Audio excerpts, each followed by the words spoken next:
Ranelot et Buffolet.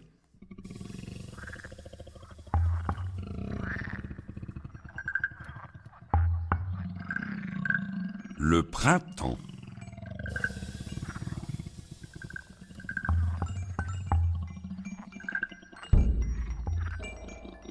Ranelot, jeune grenouille, grimpe l'allée qui mène à la maison de Buffolet, son ami le crapaud. Il frappe à la porte. Pas de réponse. Il appelle. « Buffolet, Buffolet, réveille-toi, c'est le printemps !» Répond une voix à l'intérieur de la maison. « Buffolet, Buffolet !» reprend Ranelot. « Le soleil brille, la neige fond. Réveille-toi !» « Je ne suis pas là !» dit la voix. Ranelot entre dans la maison. Il fait sombre. Tous les volets sont fermés. « Buffolet, où es-tu » ? « Va-t'en !» dit la voix qui vient d'un coin de la chambre. Le crapaud est là, couché dans son lit. Il a ramené toutes les couvertures sur sa tête. Ranelot le pousse hors du lit, puis hors de la maison jusqu'au perron. Buffolet cligne des yeux sous le grand soleil et s'écrie « Au secours, je n'y vois rien !» « Ne sois pas stupide, » dit Ranelot. « Ce que tu vois, c'est la claire et chaude lumière d'avril. Et ça veut dire que nous pouvons commencer à vivre toute une nouvelle année ensemble, Buffolet. Imagine, nous gambaderons à travers prés, nous courrons dans les bois et nous nagerons dans la rivière. Nous nous assiérons ici même, sur le perron, et nous compterons les étoiles. » « Tu les compteras si tu veux, Ranelot. Moi, je trouve ça trop fatigant. Je retourne me coucher. » Et il rentre chez lui. Il se remet au lit et remonte les couvertures sur sa tête. « Voyons, Buffolet, tu ne vas pas te priver de toutes ces bonnes choses. » « Écoute, Ranelot, je dors depuis combien de temps ? » ?»« Tu dors depuis novembre. » »« Bon, alors un peu de sommeil en plus ne me fera pas de mal. Tu reviendras me réveiller un peu après la mi-mai. Bonne nuit, Ranelot. »« Mais, Buffolet, je vais m'ennuyer tout seul d'ici là. » Buffolet ne répond pas. Il s'est endormi.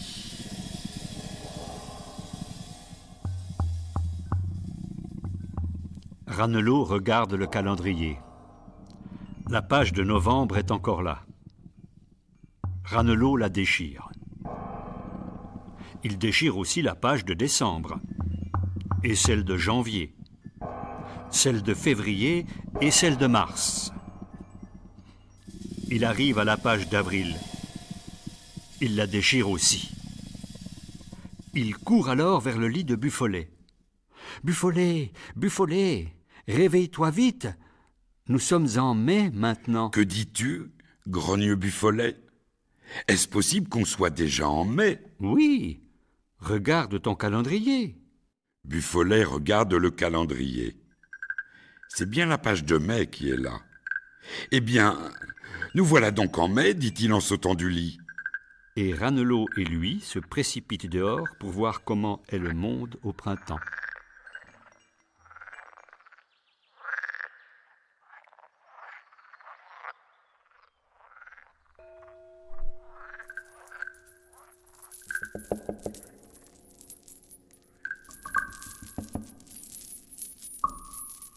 L'histoire.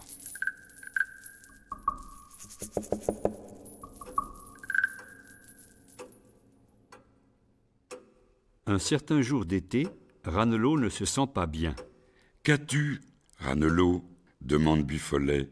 « Tu as le teint tout vert. »« Mais j'ai toujours le teint vert, dit Ranelot. Je suis une grenouille. »« Sans doute, mais aujourd'hui tu es trop vert. même pour une grenouille. Couche-toi dans mon lit et repose-toi. Il prépare pour Ranelot du thé bien chaud. Celui-ci le boit et dit « Raconte-moi une histoire pendant que je me repose. » Entendu, dit Buffolet. Laisse-moi chercher une histoire à te raconter. Il se met à chercher tant et plus. Mais il n'arrive pas à trouver la moindre histoire pour Ranelot. Je vais sortir un peu et marcher d'un bout à l'autre de la véranda. Peut-être que ça m'aidera à trouver une histoire. Et il marche longtemps d'un bout à l'autre. Mais il ne peut trouver aucune histoire pour la raconter à Ranelot. Il rentre alors dans sa maison et fait le poirier. « Pourquoi te tiens-tu sur la tête ?» Parce que j'espère que ça m'aidera à trouver une histoire. Il fait le poirier pendant un très long moment. Mais il ne trouve aucune histoire à raconter à Ranelot. Alors, il se verse un verre d'eau sur la tête. « Pourquoi verses-tu de l'eau sur ta tête ?» Parce que j'espère qu'en versant de l'eau sur ma tête, ça m'aidera à trouver une histoire. Il verse un verre, et même plusieurs verres d'eau sur sa tête. Mais il ne trouve aucune histoire. Buffolet se frappe la tête contre le mur. « Pourquoi te frappes-tu la tête contre le mur ?» Parce que, en frappant assez fort ma tête contre le mur, j'espère trouver une histoire à te raconter. Écoute, Buffolet, je vais mieux maintenant, et n'ai plus besoin qu'on me raconte une histoire. Alors, sors du lit et laisse-moi m'y coucher, parce que maintenant, moi, je me sens très mal. Dis-moi, Buffolet, propose alors Ranelot, aimerais-tu que je te raconte une histoire ? Avec plaisir, si tu en connais une. Et Ranelot commence.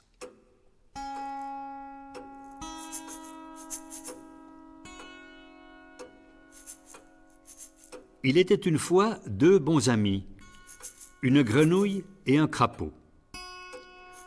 La grenouille, qui ne se sentait pas bien, demanda au crapaud, son ami, de lui raconter une histoire. Le crapaud n'arrivait pas à en trouver une. Il marcha d'un bout à l'autre de la véranda, mais il n'en trouva pas. Il fit le poirier, mais il n'en trouva pas non plus. Il se versa de l'eau sur la tête, mais il n'en trouva pas davantage. Il se frappa la tête contre le mur, mais il n'en trouva toujours pas. Alors, il ne se sentit pas très bien, mais la grenouille, elle, allait mieux.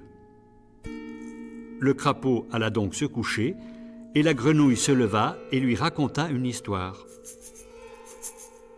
Voilà, c'est fini, Buffolet. Comment trouves-tu mon histoire ? Mais Buffolet ne répond rien. Il s'est endormi.